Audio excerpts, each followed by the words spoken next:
Sir ಯತ್ನಾಳನ್ನ 6 ವರ್ಷಗಳ ಕಾಲ ಉಚ್ಚಾಟನೆ ಮಾಡಿದ್ದಾರೆ. ಹೌದು, ಇವತ್ತಾ ನಂಗೆ ಗೊತ್ತಿಲ್ಲ. ನಾನು ಚಿಕ್ಕಮಂಗ್ಳೂರು ತೋಟದಲ್ಲಿದ್ದೆ. ಏನು ವಿಚಾರಕ್ಕೆ? ಯಾಕೆ ಪಕ್ಷ ವಿರೋಧಿ ಜೊತೆಗೆ ಅವರೊಬ್ಬರನ್ನೇನ ಯತ್ನಾಳವ್ರಿಗೆ ಒಬ್ಬರಿಗೆ 6 ವರ್ಷ ಗೊತ್ತಿಲ್ಲ. ಏನು ಉಚ್ಚಾಟನೆ ಸಸ್ಪೆಂಡ್ ಮಾಡಿಬಿಟ್ರು ಪಾರ್ಟಿಯಿಂದ. ಗೊತ್ತಿಲ್ಲ ಅದು ಏನಕ್ಕೆ ಮಾಡಿದ್ರು. ಅದು ಬಿ ಜೆ ಪಿ ನೋಡ್ರಿ, ಬಿ ಜೆ ಪಿ ಒಳಗಡೆ ಆಂತರಿಕ ಜಗಳ ಭಾಳ ಇತ್ತು. ಅದರಲ್ಲಿ ಒಂದು 10 ಗುಂಪು. ಈ 10 ಗುಂಪಲ್ಲಿ ಯಾರು ಹೋಗ್ತಾರೋ, ಯಾರು ಕೆಳಗಡೆ ಹೋಗ್ತಾರೋ, ಯಾರು ದೇವ್ರಿಗೆ ಗೊತ್ತು. ಅವರು ತಟ್ಟೆಯಲ್ಲಿ ಹೆಗಣ ಬಿಟ್ಟಿದ್ರೇನು ಪಕ್ಕದ ತಟ್ಟೆಯಲ್ಲಿ ಏನೋ ನೊಣ ಬಿದ್ದಿದೆ ಅಂತ ಹುಡುಕುವಂತಹ ಜಾಯಮಾನ ಬಿ ಜೆ ಪಿಯವ್ರದ್ದು. ಅವ್ರದ್ದೇ 10 ಗುಂಪಿದೆ. ಅದೆಲ್ಲ ರಿಸಲ್ಟ್ಸ್ ಇದೇನೆ. ಇನ್ನೂ ಯಾರ್ಯಾರು ಸಸ್ಪೆಂಡ್ ಮಾಡ್ತಾರೋ, ಯಾರ್ಯಾರು ನಾಚಿಕೆ ಆಗ್ತಾರೋ. ಬಿ ಜೆ ಪಿ ಒಡೆದ ಮನೆ ಕರ್ನಾಟಕದಲ್ಲಿ. ನೋಡೋಣ ಏನಾಗ್ತದೆ ಅಂತ ತಿಳಿಸಿ. ಜೊತೆಗೆ ಸರ್ ಬಿ ರಿಪೋರ್ಟ್ ಮೂಡಾ ಪ್ರಕರಣ ಅದು ಕೂಡ ಮುಂದೂಡಿದೆ ಸರ್, ಮುಂದಿನ ತಿಂಗಳು.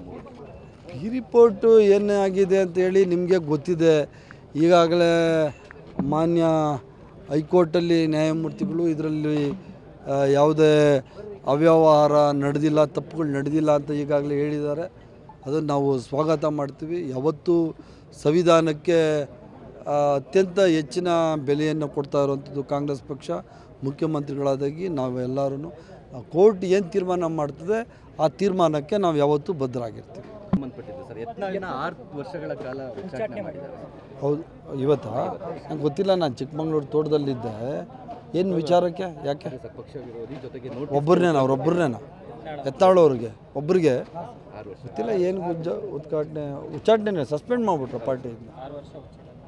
ಗೊತ್ತಿಲ್ಲ ಅದು ಏನಕ್ಕೆ ಮಾಡಿದ್ರು. ಅದು ಬಿ ಜೆ ಪಿ ನೋಡ್ರಿ, ಬಿ ಜೆ ಪಿ ಒಳಗಡೆ ಆಂತರಿಕ ಜಗಳ ಭಾಳ ಇತ್ತು. ಅದರಲ್ಲಿ ಒಂದು 10 ಗುಂಪು. ಈ 10 ಗುಂಪಲ್ಲಿ ಯಾರು ಹೋಗ್ತಾರೋ, ಯಾರು ಕೆಳಗಡೆ ಹೋಗ್ತಾರೋ, ಯಾರು ದೇವ್ರಿಗೆ ಗೊತ್ತು.